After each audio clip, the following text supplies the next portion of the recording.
डॉक्टरकडे का जायची वेळ यायला पाहिजे आपल्याला, हा लोक कोण विचार करत नाही. ताप आला, 1-2-3 दिवसाच्या औषधं घेतली की परत ते आपले कामाला लागतात. पण त्या गोळ्या घेतल्यानंतर त्याचा साईड इफेक्ट काय आहे, माझी प्रकृती पुढे चांगली राहणार आहे का, मॅनेज होते का, माझा आजार क्युअर होतो, हा कोणाचं लक्षच राहत नाही. 2-4 वर्षांनी 5 वर्षांनी डॉक्टर बदलतोयस. तू स्वतःला कधी विचार केलास का की बाबा माझ्या गोळ्या वाढतात पण कमी होत नाही आणि माझा आजार मॅनेज करतोय मी, माझा आजार बरा होतोय का, ह्याबद्दल कोणी विचारच करत नाही. माझं पोट रोज साफ होत आहे का, माझं उठणं बसणं कसं आहे, की माझ्या पायामध्ये कलर चेंज होतोय का, माझं फेसमध्ये काही चेंजेस दिसलेत का बॉडीमध्ये, हा कोण बघतच नाही. अच्छा. फक्त सकाळी लवकर उठायचं, पहिलं गरम पाणी प्या, तुमचं कुठला मोसम आहे त्याप्रमाणे बघा, मडक्यातलं पाणी प्या, तांब्यातलं, पावसाळा आहे तर तांब्यातलं पाणी प्या, गरमी असेल तर माठातलं पाणी प्या तुम्ही, किंवा तुमचा आजार असेल तर ॲसिडिक असेल त्याला असेल त्यांनी चांदीच्या विचारलं पाणी पिलं तर सगळ्यात बेस्ट आहे त्याला.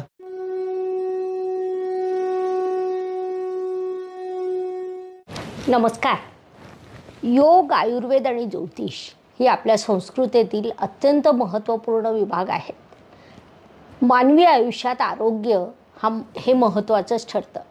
अनेक वेळा काय घडतं, कळत नकळत घडत असेल की आपण आयुष्यभर पैशांच्या मागे धावत जातो आणि मग कधीतरी लक्षात येतं की त्यात आपलं आरोग्य खालवलेलं आहे आणि मग आरोग्याच्या मागे आपण पैसा खर्च करत जातो.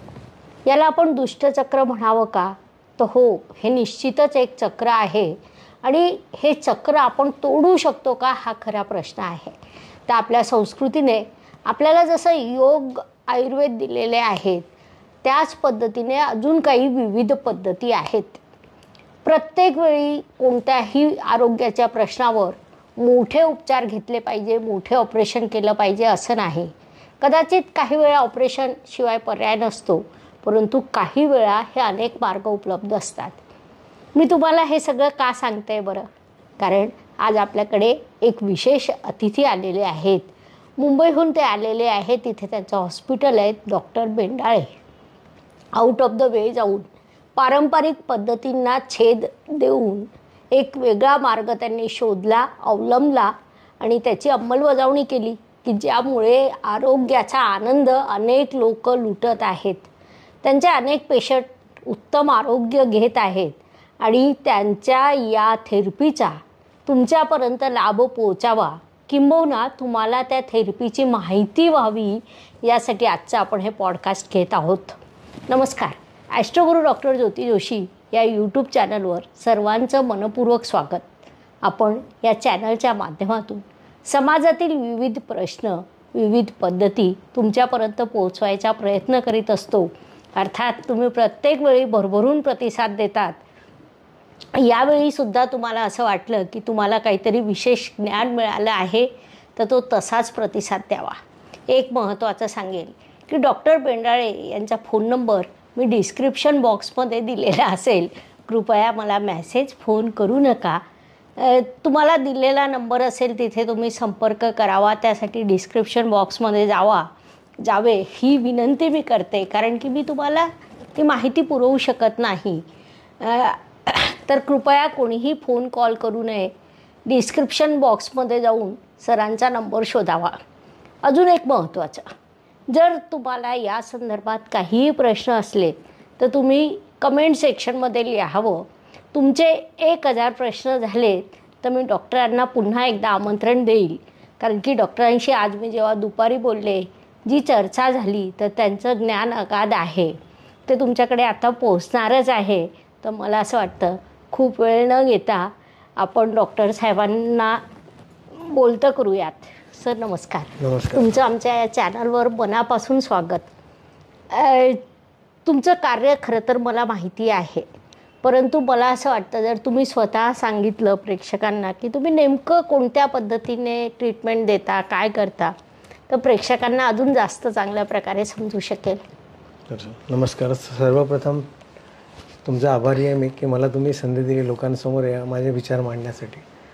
बेसिकली काय आहे की माझा प्रश्न असं, माझा स्वतःचं व्यक्तित्व मत असं आहे की कुठलाही दुःखी आत्मा बरा झाला पाहिजे, या प्रिन्सिपलने मी काम करतो. की जगामध्ये प्रत्येकजण माणूस आपल्या जीवनासाठी धडपड करतो, पैसे कमवायचे, मेहनत करायची, मग लहान मुलांना मोठं करायचं आणि मग जसं जसं वय वाढत जातं मग आजारपण पण वाढतं, कारण तब्येतीकडे लक्ष जात नाही. आणि आपल्याकडे सायकोलॉजी अशी आहे की आजारी पडल्यानंतर काय त्रास झाला की मग डॉक्टरकडे जायचं.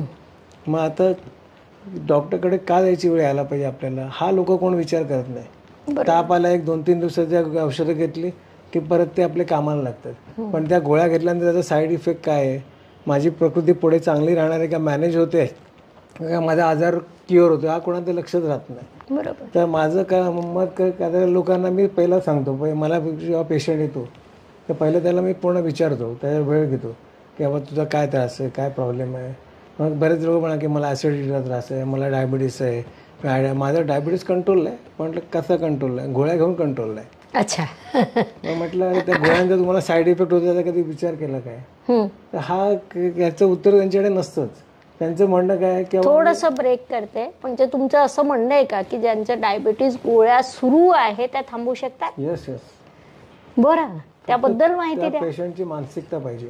बरं. कसं असतं की लोकांना काय असतं की मला येऊन भेटणार की मला 10-15 वर्षापासून डायबिटीस आहे, खूप त्रास आहे, मला कोलेस्ट्रॉलची गोळी आहे, म्हणजे त्यांचा नाश्त्यात 15-20 गोळ्या घेऊन चालवचं. बापरे. मग त्यांना मी एकच विचारतो की बाबा तू 2-4 वर्षांनी 5 वर्षांनी डॉक्टर बदलतोयस, तू स्वतःला कधी विचार केलास का की बाबा माझ्या गोळ्या वाढतात पण कमी होत नाही आणि माझा आजार मॅनेज करतोय मी, माझा आजार बरा होतोय का, ह्याबद्दल कोणी विचारच करत नाही.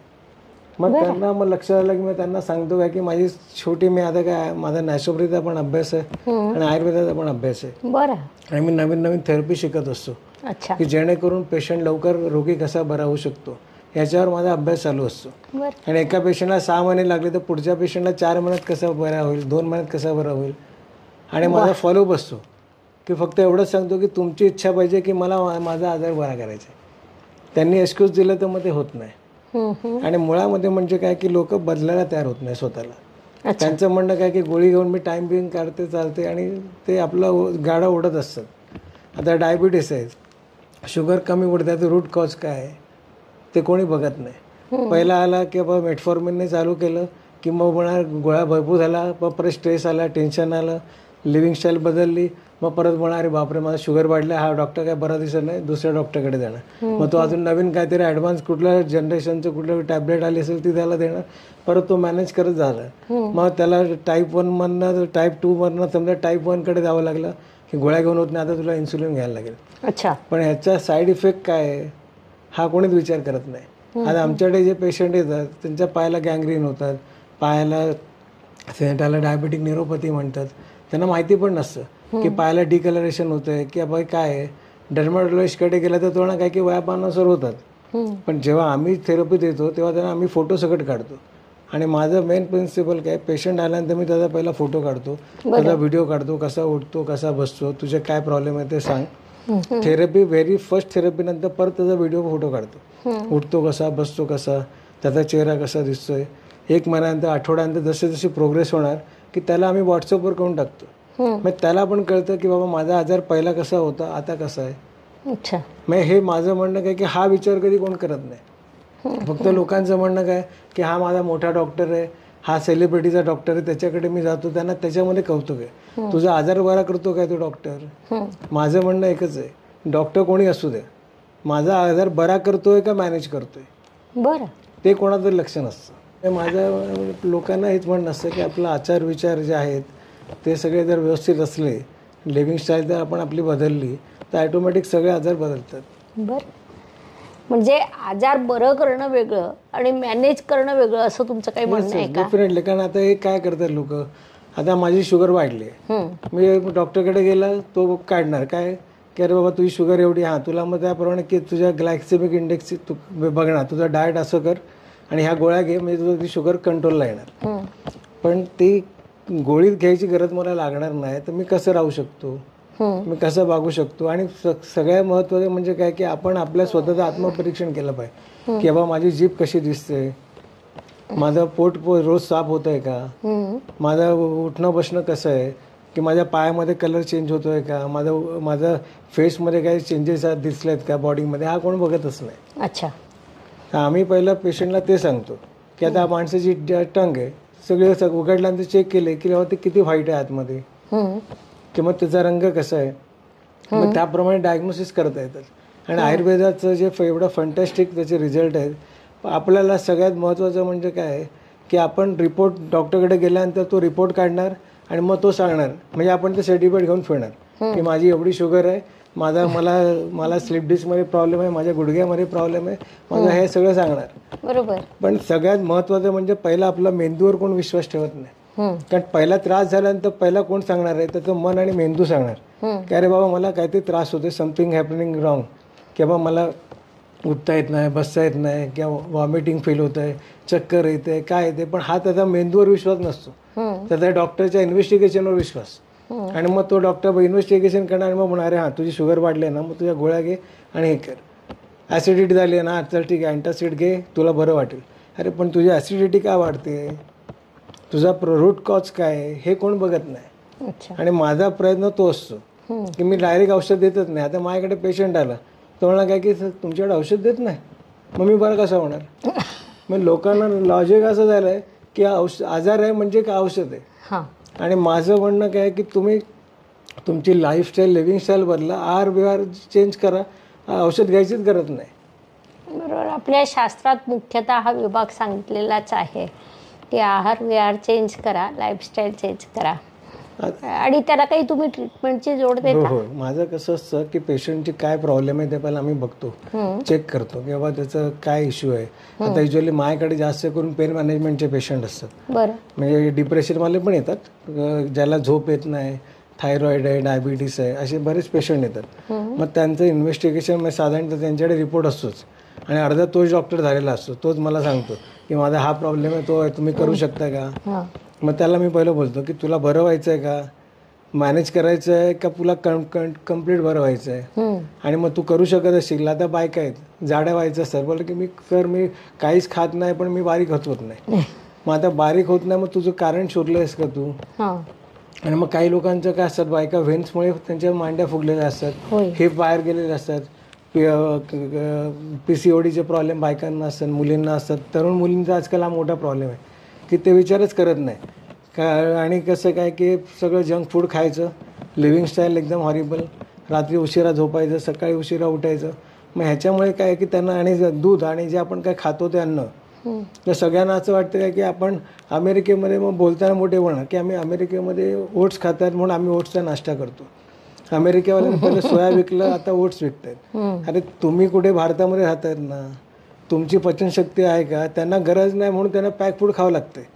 आज देवाच्या दयाने आज आपली संतांची भूमी आहे भारतभूमी, तर तिकडे नॅचरल रिसोर्स सगळे आहेत, त्याचा उपयोग करतच नाही आपण. आणि आयुर्वेदामध्ये तर इतकी शक्ती आहे, म्हणजे आयुर्वेदाचा अभ्यास मी केला खोल. मी अक्षरशः 10 जन्म घेतलं तरी कमी पडतील एवढा अभ्यास येतो. आणि प्रत्येक गोष्टीला सोल्युशन आहे. आपण जेवण करतो का, आता भांडी आहे, लोकांना किती वेळा सांगितलं अरे बा ॲल्युमिनियमची भांडी वापरू नका. हॉटेलमध्ये पण गेला, सगळे ॲल्युमिनियमच्या भांडीचं जेवण जेवतात. त्याचा साईड इफेक्ट कोणच विचार करत नाही, फक्त टेस्ट. त्याचा विरुद्ध आहार काय आहे. आता बघा सगळीकडे दिसेल तुम्हाला की आयुर्वेदिक गुळाचा चहा. आता आयुर्वेदात म्हणते गुळाचा चहा प्यायचा नाही, कारण दुधाबरोबर गुळ विरुद्ध आहे. पण हे सांगणार कोण. लोकांना वाटतं मी गुळाचा चहा माझा असतो, मग तो फाटतं दूध म्हणून मी नंतर टाकणार आणि असं कोण पिणार, मग त्याला ॲसिडिटी होणार, हे कोण बघत नाही. ही पण फॅशन झाली आहे की कोणत्याही वस्तूला आयुर्वेद नाव द्यायचं. आता कोरोनामध्ये सगळ्यांना सांगितलं काय की हां सगळे काढे सगळ्या गोष्टी चांगल्या आहेत, पण ते तुझ्या प्रकृतीला सूट होत आहेत का. कोणी सांगितलं अरे मी घेतलं आणि खूप फायदा झाला मला झाला. तुझी प्रकृती काय, वात पित्त कफ कसा आहे तुझा, तो कंट्रोलला आहे का, हा कोण विचारच करत नाही. मग सगळ्यांना वाटतं की सगळ्यांचे एक डॉक्टर असतात, तुला अरे मला फरक पडला ना, मग तू हे घे बघ एकदम फर्स्ट क्लास शुगर कंट्रोलला आली आहे त्याला. पण लिव्हिंगस्टाईल कोणी चेंज करत नाही. आता झोप येत नाही, 15-15, 20-20 गोळ्या घेतात. डायबिटीस आला की बघा त्याला 2-4 वर्षांनी कोलेस्ट्रॉल, BP. आता BP आहे, लोकांना काय वाटतं माझा BPचा कंट्रोल गोळी मला घ्यायला लागते बाबा, ना तर प्रॉब्लेम होतो. म्हटलं नाही घेतलं तर काय होतं. नाही तसं काही प्रॉब्लेम नाही होत, पण मी घेतो बाबा, काय टेन्शन नको मला येत काय. पण त्यांना म्हटलं अरे जर तुमचा BP काय होतो, जर समजा नाही घेतली गोळी, समजा तुमचा BP शूटअप झाला, हाय झाला, मग तुम्ही चंद्रवेदी प्राणायाम शिकून घ्या. नुसतं तुम्हाला लक्षात येईल की तुमचा राईट नोस्ट्रल जोरात चालू आहे, तो बंद करा. लेफ्टने 50 वेळा श्वास घ्या, सोडून घ्या. 3 मिनिटात बीपीला कंट्रोलला येणार. परत माझ्या हाताची एक मुवमेंट आहे, असं नुसतं साधा 6 बोटं करून असं दाबून घेतलं आपण, 50 वेळा लेफ्ट राईटला केलं, बीपी लगेच खाली येतो. तुम्ही मोजून घ्यायचं. अच्छा. आता मी काय, माझं ॲक्युप्रेशर, आता माझं नॅचरोपॅथीला पण आमचे सर आहेत. मला नॅचरोपॅथी मी शिकलो. मी दिल्लीचा 3.5 वर्षाचा कोर्स केला जेव्हा. तर आमचे डॉक्टर दिलीप सर म्हणून आणि डॉक्टर निर्मला पाधी म्हणून मॅडम आहेत. तर त्यांनी ते तर अगदी लोकांना फ्री सेवा म्हणून शिकवतात. बरं. पण त्यांच्याकडे मी एक शिकलो काय, की पहिला पेशंटच्या पाय पडायचं, की ईश्वर रूपामध्ये तुम्ही त्याला ट्रीट करताय.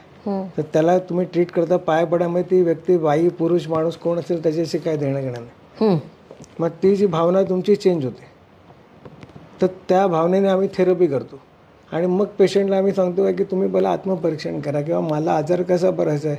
आता आज मी डॉक्टर महिन्याला किती खर्च, औषधावर किती खर्च करतो आहे. उद्या त्रास झाला हॉस्पिटलला, सगळ्यांना वाटतं माझी मेडिक्लेम आहे, कंपनी माझी मेडिक्लेम आहे. आता गुडघेदुखी आहे, मग 4.5 लाखाची मेडिक्लेम मिळतं, करून टाकेल. नाही ते वापरणार कधी.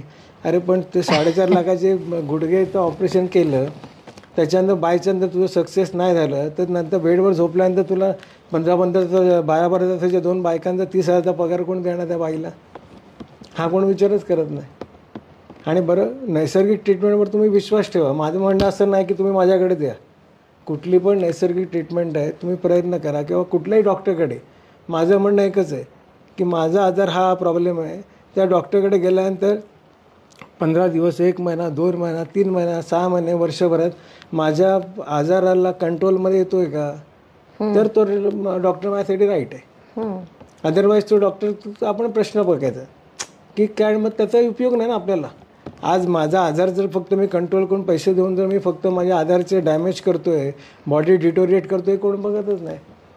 आता सकाळचं, आता ज्यांना म्हणतात की आम्ही कॅल्शियमच्या गोळ्या खातो, तर कॅल्शियमच्या पण व्हिटॅमिन डी आहे का तुझ्या बॉडीमध्ये, ॲब्झॉर्प्शन होत आहे का, ते कोण बघत नाही. कारण घरातनं उतरलं की गाडीत किंवा रिक्षावर पकडायची, ऑफिसला जायचं, रात्री पटापट यायचं, मग रात्री 9-10 वाजता येणार, मग जेवायचं, रात्री 11-12ला झोपायचं, आणि मग सगळी लिव्हिंग स्टाईल बेकार आहे. मग ते पचन होत नाही, मग गॅसेस होणार, आणि मग मेन पोटापासूनच तर सगळे आजार सुरू होतात. आणि हाच मेन लोकांना लक्षात येत नाही. ते मग फक्त ॲसिडिटी झाली आहे, तर अँटासिड घ्या, टाईम बिंग लगेच 6 मिनिटात 6 सेकंदात बरं वाटतं, टाईम बिंग घेतलं औषध बरं वाटलं. ही मेंटॅलिटी मला तेव्हापासून 2-3 वेळा शब्द रिपीट केला की लाईफस्टाईल अशी असावी. ती व्यक्तिगणिक बदलते की सर्वांना सारखी असते. ॲक्च्युली कसं आहे की आपण निसर्गाच्या प्रमाणे चाललं पाहिजे. निसर्गाचा नियम काय म्हणतो, आयुर्वेद पण म्हणतं काय की तुम्ही सकाळी पहाटे लवकर उठा, सूर्योदयाच्या आधी उठा, आंघोळ करा. माझं तर म्हणणं, मी सगळ्यांना सोपी गोष्ट सांगतो आणि सगळ्यांना विनंती करतो की तुम्ही हे फॉलो करा. आयुष्यात कुठल्याच डॉक्टरकडे जायची गरज नाही तुम्हाला. फक्त सकाळी लवकर उठायचं, पहिलं गरम पाणी प्या, तुमचं कुठला मोसम आहे त्याप्रमाणे बघा, मडक्यातलं पाणी प्या, तांब्यातलं, पावसाळा आहे तर तांब्यातलं पाणी प्या, गरमी असेल तर माठातलं पाणी प्या तुम्ही, किंवा तुमचा आजार असेल तर ॲसिडिक असेल त्याला असेल त्यांनी चांदीच्या विचारलं पाणी पिलं तर सगळ्यात बेस्ट आहे त्याला. तर सकाळी उठल्यावर पहिलं गरम पाणी प्या, किंवा साधं पाणी पिलं तरी चालेल. नंतर पहिली सूर्योदयाच्या आधी आंघोळ करा, मग प्राणायाम करा. प्राणायाम झाल्यानंतर माझं काय की सूर्योदयानंतर 2.5 तासानंतर आपलं जठराग्नी ॲक्टिव्ह स्टेजमध्ये असतो. तर मी काय सांगतो सगळ्यांना की तुम्ही जेवण सजेस्ट करतो की तुम्ही ब्रंच करा, की पहिलं एक फळ खा, थोडं सलाड खा, कच्चं सलाड जे आवडेल ते, आणि त्याच्यानंतर तुम्ही पोटभर जेवा. म्हणजे 9ला जेवा आणि संध्याकाळी 5ला जेवा. मग सूर्यास्ताच्या 1 तास आधी तुमचं डिनर करा. आणि रात्री 9-9:30ला आयडियली झोपायला पाहिजे, कारण रात्री 10 ते 2 हा लिव्हरचा टायमिंग आहे. तर त्यावेळेला जर तुम्ही गाढ झोपलात तर तुमचं सगळं आयुष्य, आणि ज्यांना लेट नाईट काम करायची सवय, तर त्यांना मी सांगतो सकाळी लवकर उठा, 4-5 वाजता उठून तसं करा. असं जर केलं तर ॲसिडिटीचा प्रॉब्लेम येणार नाही. हे लोक जागरण करणार, मग सकाळी चिडचिड करणार, ॲसिडिटी वाढणार, आणि त्या ॲसिडिटी औषधं घेणार, मग मायग्रेन प्रॉब्लेम चालू होणार. आता हे मायग्रेन आहे, तर माझ्याकडे पेशंट येतात की त्याला मी ज्या दिवशी थेरपी करतो ना, म्हणजे माझ्याकडे दुखणारा आला, त्याचं 50% कधी 100% पेन माझ्या थेरपीनेच बंद होऊन जातं. बरं. तर जी थेरपी मी जे करतो तर त्याच्यामध्ये आम्ही काय करतो, ब्लड सर्क्युलेशन टेक्निक आमचं आहे, म्हणजे माझे मोठे बंधू आहेत, तर त्यांच्याबरोबरच मी ॲक्च्युली ह्या लाईनीमध्ये त्यांच्यामध्ये आलो. तर त्यांनी जी थेरपी पेटंट केली आहे, तर त्या थेरपी डिटॅक म्हणून थेरपी जी आहे तर त्या थेरपीचं आणि परत चायनीज कपिंग थेरपी आहे, जापनीज शियासू आहे, अशा आपण नंतर ॲक्युप्रेशर आहे, रिफ्लेक्सोलॉजी आहे, ॲक्युपंक्चर पण थोडंफार कधी कधी. तर असं आपण काय करतो की वेगवेगळ्या थेरपी आपण वापरतो. मग पेशंटची रिक्वायरमेंट काय आहे, त्याची सायकोलॉजी काय आहे, आणि मग कधी कधी काय असतं की मला क्रॉनिक असतात की त्यांना बरं वाटत नाही मल्टिपल, मग कधी मग मी होमिओपॅथिक आयुर्वेदिक डॉक्टर तर त्यांना सांगतो की बाबा तुझा हा ह्याचे प्रॉब्लेम मला वाटते. तर आपले माझे टीम आहे आणि माझं मत काय की मी एकच माणूस काय सगळ्या गोष्टी करू शकत नाही आणि सगळ्यांची मास्टरी नसते. आता माझ्या ह्याच्यात जी मास्टरी आहे ते कदाचित आयुर्वेदिक डॉक्टरची नसणं, होमिओपॅथिकची त्याच्यामध्ये मास्टरी. तर मग मी काय असं सजेशन पण कधी कधी करतो की अरे बाबा तुझा हे असा इश्यू आहे तर तुला हे गोष्टी पण केल्या तर जास्त फायदा होईल. बरं. आणि मेन काय की पेशंटला बरं होणं इम्पॉर्टंट आहे आणि माझ्याकडे फुलप्रूफच काम असतं. मी असं एक वाक्य वाचलं होतं कुठेतरी, सर्व पेथींमध्ये द बेस्ट पेथी इज सिम्पथी. त्यावर काय बोलाल? नाही तेच तर महत्त्वाचं आहे. माझ्याकडे मी पहिलं तेच म्हणतो की तो दुःखी आत्मा आलाय ना तो बरा झाला पाहिजे. तो मला पैसे देणार किंवा तो हा मला गिरायक भेटलाय, बकरा भेटलाय म्हणून त्याला थेरपी करत बसा, माझी ती इच्छाच नसते. माझा आटापेट असतो की तो पेशंट बरा झाला ना मला ते समाधान आहे की आज ते ब्लेसिंग देऊन गेलं पाहिजे. आज जे पेशंट मला फोन करतात की सर आज तुमच्यामुळे मी चाललो 4 किलोमीटर चाललो, देवदर्शन घेतलं, कारण घरात कमवणारा माणूस जर झोपलेला असेल बेडवर त्याचं घर कसं चालणार? बरोबर आहे. आणि लोकांना की त्यांना सगळ्यांना पहिलं मी हेच सांगतो की पहिलं आपलं बघा की माझं उठणं बसणं कसं आहे, मला टॉयलेटला गेलो तर टॉयलेट कशी होते, टॉयलेटमध्ये काही इश्यू आहेत का, कडक संडास होते, पातळ होते, किती वेळा होते, कलर कसा आहे, युरिनचा कलर कसा आहे, हा जर आपण बेसिक अभ्यास केला, टंग कशी आहे आपली, तर हे जर लक्षात आलं जाईल की त्याला पहिलं तिकडेच कळतं. आणि मग माझं डोकं का दुखतं आहे, माझी पाठ का दुखते, हे त्याला लक्षात आलं त्याच्या की पहिलं त्याचं रूट कॉज शोधा. रूट कॉज शोधल्यानंतर मग हे करायचं. आता ॲलोपॅथी कसं ॲक्सिडेंट झाला तर त्याला ते ॲलोपॅथीची गरजच आहे, कारण फ्रॅक्चर त्याला करायला पाहिजे, त्याला गरज आहे. पण तुम्ही मॅनेज करा. पण माझं म्हणणं काय की आयुष्यभर मॅनेज कशाला करायची गरज आहे. जो आजार तुमचा बरा होऊ शकतो आणि आपण काय डोळे झाकून करतोय का? तुम्ही इन्व्हेस्टिगेशन, आता माझ्याकडे आला पेशंट की डायबिटीज आहे बा, आता वेट मॅनेजमेंटचं पकडा. काही लोकांना वेट पण जास्त असतात, बायकाला मी सगळं केलं पण काय होत नाही. मग त्याचं ती लिव्हिंग स्टाईल बघतो, मग त्याला त्याच्यातनं मग मी, आणि माझं कसं आहे की मी कुठलाही मगाशी विषय राहून गेला आपला की सकाळी 9-9:30ला जेवले की त्यांचा 5-5:30ला जेवलं, 5-5:30ला सूर्यास्ताच्या आधी जेवायचं आणि 9-9:30ला झोपायचं आयडियल. आणि तुम्हाला लवकर सकाळी उठून प्राणायाम वगैरे करायचा. कारण आपल्याला काय असतं शिक्षणामध्ये काय शिकवलं आहे की आपल्या माणसाचे बेसिक नीड काय, फूड, क्लॉथ, शेल्टर. तर माणूस काय करतो त्याच्यासाठीच फिरत असतो. फक्त पोटाची खळगी भरायची, कपड्यासाठी आणि राहायसाठी सोय, कारण आयुष्यभर मिडल क्लास माणूस त्याच्यामध्ये फिरत असतो आणि दुसरी मेडिक्लेम पाहिजे. आता मी तर म्हणतो मेडिक्लेम, मी स्वतः मेडिक्लेम काढत नाही. त्याच्या मागे कारण काय की ठीक आहे सेफ्टीसाठी पाहिजे, लोक मला वेड्यात पण बोलतील की अशी काय अरे का नाही काढत असे.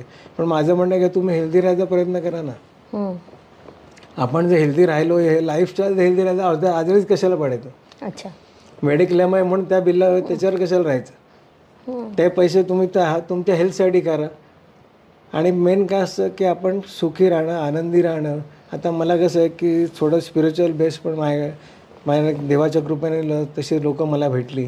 तर बिझनेस, तर कॉलेजमध्ये असताना आम्ही NSS कॅम्प घ्यायचो. तर त्यावेळेला गरीब लोकांसाठी आम्ही कॅम्प घेताना तिकडे त्यांना फ्रीमध्ये औषधं द्यायची. तर आम्ही म्हटलं आहे की त्या मुलं आदिवासी पाडायचे, तलासरी वगैरे आहे, तर तिकडे मी स्वतः NSSचा लीडर होतो. तर त्यांना तिकडे दिल्यानंतर आम्ही लिव्हर टॉनिक, भूक लागते अशी औषधं सगळी गोळा करायचो मेडिकल स्टोअरमधनं किंवा डॉक्टरांकडनं, मग कंपन्यांकडनं मी गोळा करायचो स्वतः. आणि मग त्यांना तिकडे जाऊन द्यायचं आहे, डॉक्टरांना बोलवायचं आणि मग ते तपासणं आणि त्यांना औषधं द्यायची फ्रीमध्ये. तिकडे गेल्यानंतर कळलं मला, म्हणजे आयुष्यात पहिली वेदना मला आयुष्यात ती कळली की काय, ते तलासरीमध्ये त्या आदिवासी लोकांना खायला पैसे नसायचे. तर ते म्हणजे खायला अन्न नाही, तर ते बोलायला काय की आम्ही ते ठराविक पद्धतीचं फळ खायचो की त्याच्यामुळे आम्हाला 2-3 दिवस भूक लागत नाही. बरं. मग ते मी माझ्या आयुष्यात एवढं मला ते मनामध्ये बसलं आणि म्हणलं यांना काय मी लिव्हर टॉनिक देणार, भूक लागायची औषधं कशी देणार मी त्यांना.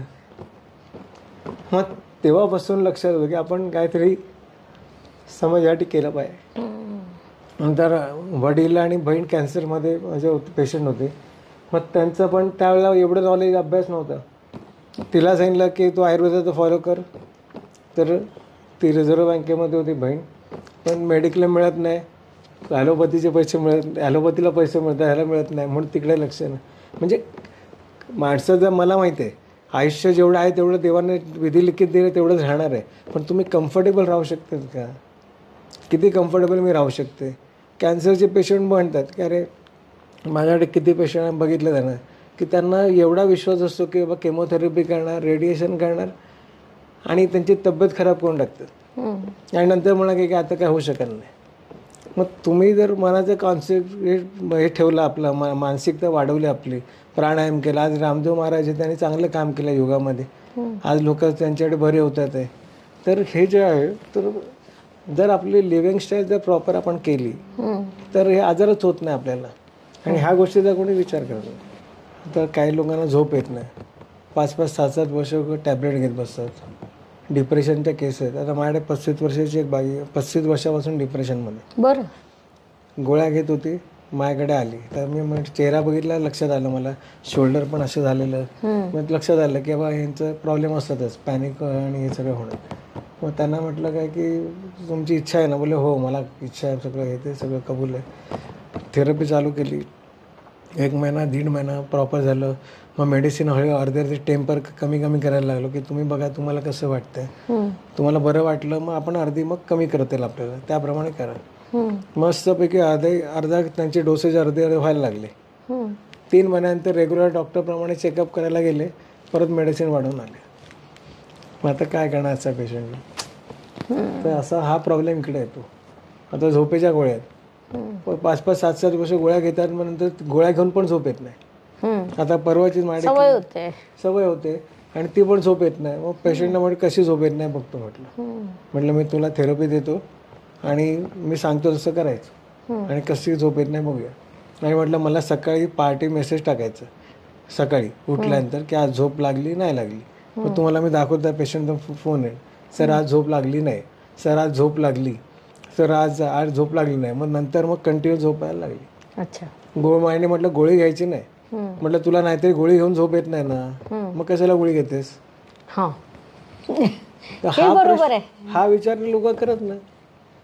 आता जाड्या बायका आहे, तर त्यांना काय असतं, त्यांचा मेन प्रॉब्लेम हेल्थचा इश्यू असतो. आणि हे दूध आहे, आता जे आपण सकाळी दूध पितो, हे A1 जे मिल्क येतं, याच्यामध्ये जर्सी गाईचं दूध आहे. त्याच्याने साईड इफेक्ट आहे, कारण ते अँटीबायोटिक देऊन त्या गायींना त्यांचं दूध काढलं जातं आणि मग ते अँटीबायोटिक आपल्या पोटात जातं. लोक चिकन खाणार, त्या चिकनला पण हे लोक इंजेक्शन मारून ते वाढवणार, त्यांचंच ते अंडी खाणार आणि मग म्हणा की माझी तब्येत खराब होते. त्या अँटीबायोटिकचा साईड इफेक्ट आहे हे लोक विचार करणार. मग आम्ही प्रोटीन खातो, मग प्रोटीन खाऊन तुम्हाला पचतंय का ते? आता बॉडी बिल्डर लोक आहेत, ते पण सांगणार त्याची किडनी खराब होते, त्याचं काय? अच्छा, ते विचारच करत नाही. आता एक किडनी पेशंट आमच्याकडे आलं होतं, त्यांचं एक किडनी फेल झाली, दुसरी फेल झाली, तिसरी बहिणीची किडनी लावली आणि 1 दिवसात डायलिसिस चालू आहे. हिमोग्लोबिन कमी होतं आहे, ब्लड प्रेशरच्या गोळ्या चालू, 15 वर्षापासून ब्लड प्रेशरच्या गोळ्या चालू होत्या. डायलिसिस पेशंट आहे, महाराष्ट्रात पेशंट आहे माहीमला. 2 महिन्याच्या थेरपीनंतर त्याच्या बीपीच्या गोळ्या बंद झाल्या. अच्छा, पूर्ण बंद. त्याच्यानंतर त्याचं हिमोग्लोबिन कमी व्हायचं, त्याचं हिमोग्लोबिन 15.5 झालं. बरं, म्हणजे त्याला ते पण इंजेक्शन घ्यायचं बंद झालं. त्या पेशंटला आम्ही बघितलं, त्याला मी बघतानाच पहिलं बोलवतो, त्याला विचारलं पण नव्हतं, त्याचा पाय काळा झाला होता. त्याला आम्ही भेटासाठी गेलो होतो. तर म्हटलं मला वाटतं की तुम्ही आतून बरे व्हाल, पण मला वाटतं 25-30% तुम्हाला फरक पडेलच आमच्या. त्याला काय विचारलं पण नव्हतं, फक्त बघितलं त्याचा पाय काळा झाला होता आणि त्यांच्या पायात ताकद नव्हती. त्या पायाचा रंग आता गोळा व्हायला लागला. आज आम्ही 101 वर्षाच्या म्हाताऱ्या माणसापर्यंत मी थेरपी दिलेली. अरे वा, फ्रोझन शोल्डर आहे. लोक फिजिओथेरपी करणार किंवा पेन किलर गोळ्या खात बसणार आणि आयुष्य घालत बसतात. हा विचारच करत नाही की बा नॅचरली माझा बरा होत असेल करायला काय हरकत आहे. बरं, लोकांना असं झालं आहे की हॉस्पिटलमध्ये गेलं तर 2 लाख रुपये डायरेक्ट 4 लाख घ्या पण आम्हाला बरं करा. त्याच्या आधी भरल्यानंतर लिहून देणार की सगळी रिस्पॉन्सिबिलिटी तुमची आहे, डॅमेज झालं तर तुमची जबाबदारी आहे आणि झाल्यानंतर ते हात वर करणार आणि जाणार. पण ते हा विचार करत नाही की बाबा मी भले पॅथीला मला इकडे वेळ लागतो आहे, आठवड्यातून 3दा थेरपी घ्यायला लागते, पण माझा कायमचा प्रॉब्लेम सॉल्व्ह होतो आहे, माझा बरा होतो. आणि बरं आम्ही असं सांगत नाही डोळे झाकून तुम्ही थेरपी करा. आम्ही इन्व्हेस्टिगेशन पूर्ण प्रॉपर तुम्हाला पाठवतो की बाबा तुझं काय, कसा उठतो, कसा बसतोस, कसा चालतोस, तुझा बॅलन्स जात नाही, आता तुला इन्फेक्शन किती आहे पायामध्ये, हे आपण ऑथेंटिसिटी आपल्याकडे.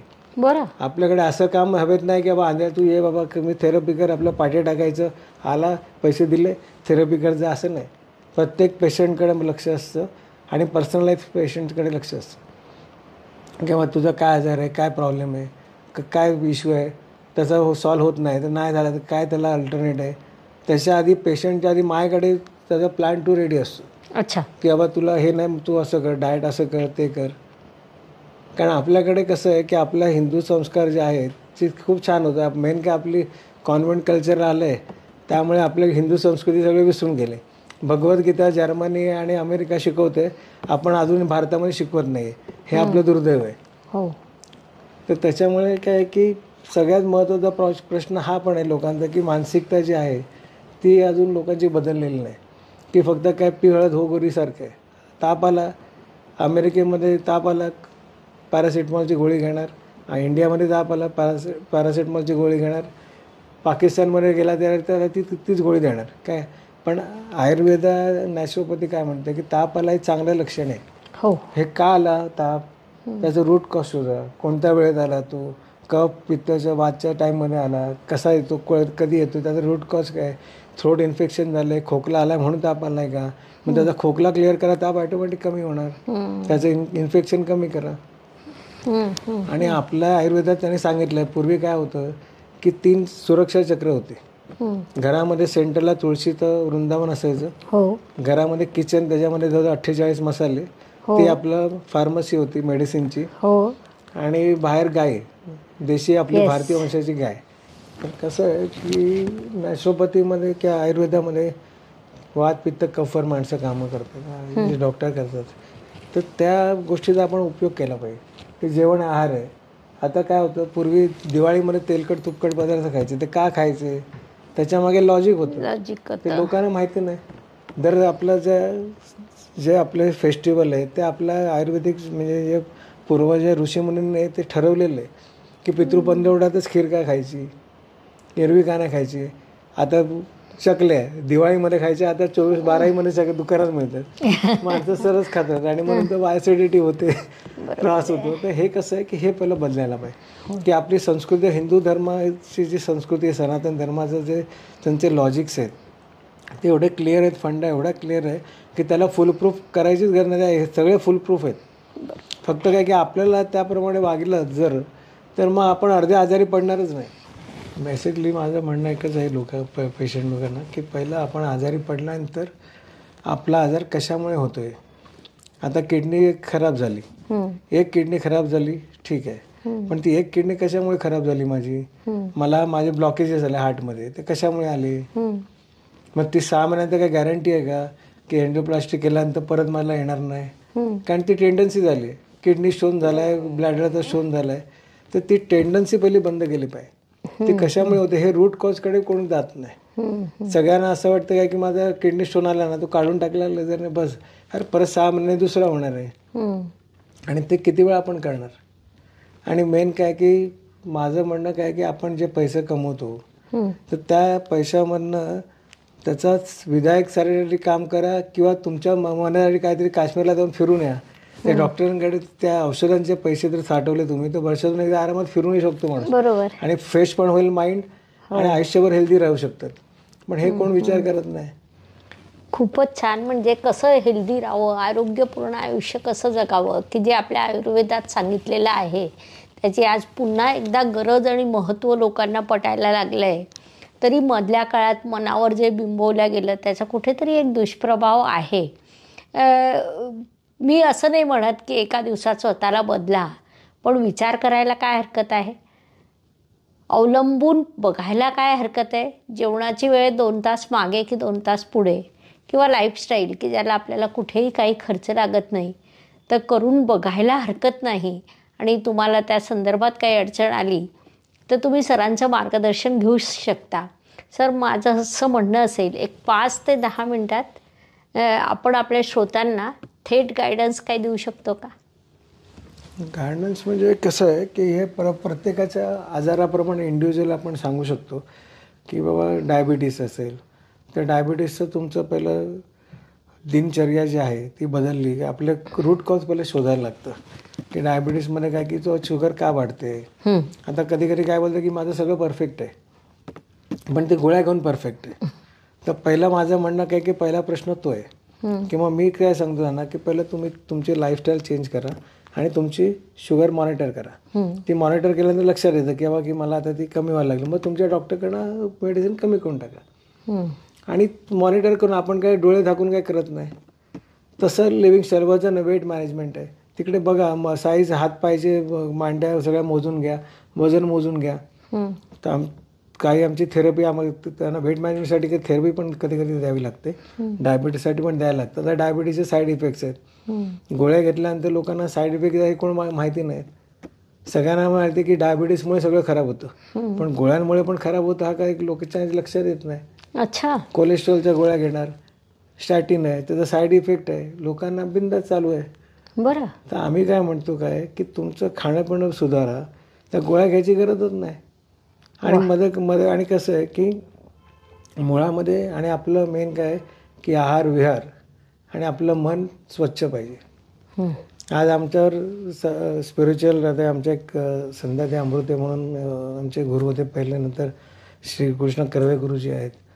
तसेच बऱ्याच अशा स्पिरिच्युअल लोकांबरोबर मी राहिलो आहे, त्यांच्यामुळे संस्कार घडले माझ्यावर. मग तेव्हा मला कळायला लागलं काय की आयुष्य काय आहे. आधी वाटायचं की मोठा बिझनेसमॅन व्हायचं, पैसे कमवायचे, की भगवद्गीतेमध्ये लिहिलं आहे की कर्मणे वाधिकारस्ते मांग फलेषु कदाचन. तर म्हटलं आपण कर्म कशाला करायचं, फळाची अपेक्षा करायची तर मग कर्म कशाला करायचं. मग ज्या वेळेला गुरुचरित्र वाचलं, मुद्गल पुराण वाचलं, मग तेव्हा कळलं की तुझ्या आपल्या हातात फक्त कर्म करायचंय, बाकी आपल्या हातात काय नाही. आणि कसं आहे की मरताना आपण काय घेऊन जाणार आहे, 1 रुपया घेऊन जाऊ शकत नाही. बरोबर. किती करोड रुपये कमवा तुम्ही, ते पैसे कमीच आहेत. तर माझी अपेक्षा हीच आहे की आणि माझं एकच माझं शेवटी म्हणायचं आहे की मला मरायच्या आधी एक चांगलं मोठं कार्य करून जायचं आहे, समाजासाठी काहीतरी चांगलं कार्य करून जायचं आहे की जेवढ्या पण आहेत पॅथी आयुष्य म्हणजे भारतामध्ये आणि जगामध्ये असतील त्या सगळ्यांना एकत्र आणायचं आहे. आणि त्यांच्यामधले जे मास्टर्स आहेत, इव्हन मेडिकल ॲस्ट्रॉलॉजी आहे, त्याचा पण मी कधी कधी उपयोग करून घेतो काही पेशंटच्या बाबतीत की बाबा त्याला खर्च करून उपयोग आहे का पुढे. त्याला सांगता येतं की बाबा तुम्ही एवढं खर्चिक गोष्ट करून पुढे काय हे आहे का, कारण तो आजार कितपत बरा होऊ शकतो काय नाही. आणि शेवटी एक आहे की आपल्याला ठरवायचं आहे की कुठे आपल्याला थांबायचं आहे, कुठे आपण कंटिन्यू करायचं आहे. तर आजार जे आहे जसं थायरॉईड आहे, बायकांना थायरॉईड होतं, ते स्ट्रेस लेवल असतं, एक्सप्रेशन बाहेर होत जात नाही, मनातल्या मनात कुडत बसतात, मग थायरॉईड होतो. हे लोकांच्या लक्षात येत नाही मूळ कारण. तर आज आम्ही तोच विचार करतो की आपलं मन एक स्वच्छ ठेवायचं, प्रामाणिक ठेवायचं. की आम्हाला आमच्या आईवडिलांनी एक संस्कार शिकवलेत की कोणाचं तुम्ही चांगलं करू शकत नाही तर वाईट करू नका, आणि लांड्याला पडे चोऱ्या करू नका. आणि स्पिरिच्युअलमध्ये एक बघितलं आम्ही की कोणाचं चोरलं नाही म्हणजे काय प्रश्न नाही. आज मी तुमचे 100 रुपये चोरले, तर एक तर आदल्या जन्मातले चोरले असतील तर ते न्यूट्रल होऊ शकतं, नाही तर पुढचा जन्म घेऊन तुम्हाला द्यायचे, मग चोरायचे कशाला. बरोबर.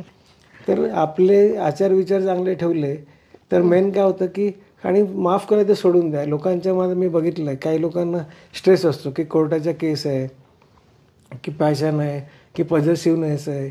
माणसाचा हा जो आजार आहे ना, हे लोकांच्या लक्षात येत नाही की त्याच्यामुळे मी आजारी पडतोय. हा आजार लोकांच्या लक्षात येत नाही. कोणाचा राग आला, आता मी तुम्हाला ओरडलो, काय ब्ला बोललो, तुमचं मन दुखावलं आणि मी निघून गेलो. मला माहिती पण नाही की तुम्हाला मॅडमला मी काय दुःख दिलंय का, त्रास दिला काय, पण तुमच्या डोक्यात काय डॉक्टरनं काय ते एवढे मला बोलले, हर्ट झालं काय, तुम्ही आपलं ते वजन घेऊन फिरत बसतात. आणि मग ते जे असं कचरा साठला की मग ते त्रास होणार. आणि लोक म्हणा काय की बॉडी डिटॉक्सिफाय करा, लिव्हर डिटॉक्सिफाय करा. मी म्हणतो माइंड पण डिटॉक्सिफाय करा. बरोबर. ब्रेन डिटॉक्सिफाय केलं की अर्धे आजार तिकडेच आहेत. मानसिक आणि पोट आणि आपलं डोकं हे दोन्ही जर डिटॉक्सिफाय केले तर आयुष्यात कुठल्याच डॉक्टरकडे जायची गरज नाही आणि आनंदाने जरी आपण जगू शकतो. सर, ब्रीदिंगच्या प्रश्नावर आपल्याकडे काही उत्तर आहे का? श्वासाच्या. आता हे श्वास न घ्यायला त्रास होणं, तर लोकांना सगळ्यांना प्रश्न पडतो, पहिला सगळे त्यांना हार्टकडे जातात की हार्टचा त्रास आहे का. मग ते 2D एको टेस्ट काढणार, TMT टेस्ट काढणार, मग कळणार 2D मध्ये म्हणणार हार्ट तुमचं वर्किंग कमी करत आहे. पण त्याचं मूळ कारण व्हेरिकोवेन्स असू शकतात. बरं. हे कोणाच्या लक्षात येत नाही. आमची थेरपी केल्यानंतर 1 महिन्यानंतर त्याच्या रिपोर्टमध्ये चेंज येतो. अच्छा. माझ्याकडे बाई आलेली, पहिल्या मला चढून आली, अशी हा करून आली. तिला म्हटलं तू मला 3 वर्षापासून हार्टची औषधं घेते. बरं. मग तिला म्हटलं काय तर मी तिला थेरपी केली आणि मी माहिती व्हिडिओ काढतो बिफोर आफ्टर. तिला सांगितलं आता काय, आणि पहिला मला खाली उतर आणि परत चढून दाखव, आणि तुला किती दम लागतो दाखव मला. दम लागला नाही तिला. माझ्याकडे व्हिडिओ आहे. ग्रेट. तर त्याच्यामुळे कसं आहे की ज्यांना लंग्समध्ये फायब्रॉइड्स आहेत, काय अशा केसेस असतात, तर किंवा काही ना अस्थमा आहे, त्रास होतो, ॲलर्जिक आहे, ब्रॉन्कायटिस ॲलर्जी तो बरे होत नाही, दम घ्यायला त्रास होतो, त्यात पहिलं बघायला लागतं की पहिलं त्यांचा वाताचा प्रॉब्लेम आहे, कफचा प्रॉब्लेम काय इश्यू आहे, पहिलं ना रूट कॉज बघायला लागतं की लंग्स वीक आहेत का आणि का खरोखर काय, त्या पहिलं ते बघायला लागतं आणि त्याप्रमाणे आपण ते सोल्युशन पाहिजे. ग्रेट. खूपच छान. आपल्या संस्कृतीत खरं तर खूप चांगल्या चांगल्या गोष्टी आहेत, परंतु बुद्धिवादी लोक अर्थाचा अनर्थ करतात. जसं तुम्ही आत्ता बोलले, कर्पण्यवाधिकार असते, या वाक्याचा मूळ धर्मातला अर्थ आणि बुद्धिवादी लोक सांगत असलेला अर्थ याच्यात खूप मोठा फरक आहे. आपल्याला ईश्वराने स्वतंत्र विचार प्रक्रिया दिलेली आहे. आपण आपला विचार करू, तुम्हीसुद्धा विचार करा आणि त्या पद्धतीने दैनंदिन आयुष्य तुम्ही जर त्या पद्धतीने जगलात आणि उत्तम आयुष्य जगू शकलात तर हे पॉडकास्ट यशस्वी झालं असं मला वाटेल. आपण तुमची मागणी असेल तर सरांना पुन्हा आमंत्रित करू, तुमचे प्रश्न आले तरी पुन्हा आमंत्रित करू, आणि डिस्क्रिप्शन बॉक्समध्ये सरांचा नंबर आहे. तुम्हाला अधिक काही प्रश्न विचारायचे असतील तर त्यांना संपर्क अवश्य करा. धन्यवाद. शुभम भवतु. जय ज्योतिष. आपण आपल्या चॅनलवर अशा पद्धतीने विविध विषय घेत आहोत. तुम्हाला देखील एखादा विषय अपेक्षित असेल किंवा एखादा अतिथी अपेक्षित असेल तर तुम्ही ते सुद्धा लिहू शकता. त्या व्यक्तींनासुद्धा आपण बोलवण्याचा प्रयत्न करू. नमस्कार. शास्त्राचा अभ्यास करण्यासाठी माझी मराठीतून 11, हिंदीतून 2 अशी पुस्तकं प्रकाशित झाली आहे. विशेष बाब म्हणजे मी स्वतः संशोधित केलेली ज्योती जोशी पद्धती अर्थात JJ पद्धती या विषयावर स्वतंत्र ग्रंथ उपलब्ध आहे, त्याचा देखील लाभ घ्यावा. यूट्यूबची कार्यप्रणाली ही मुख्यतः लाईक, शेअर आणि सबस्क्राईबवर चालते. Please like, share and subscribe the channel. धन्यवाद. शुभम भवतु. जय ज्योतिष.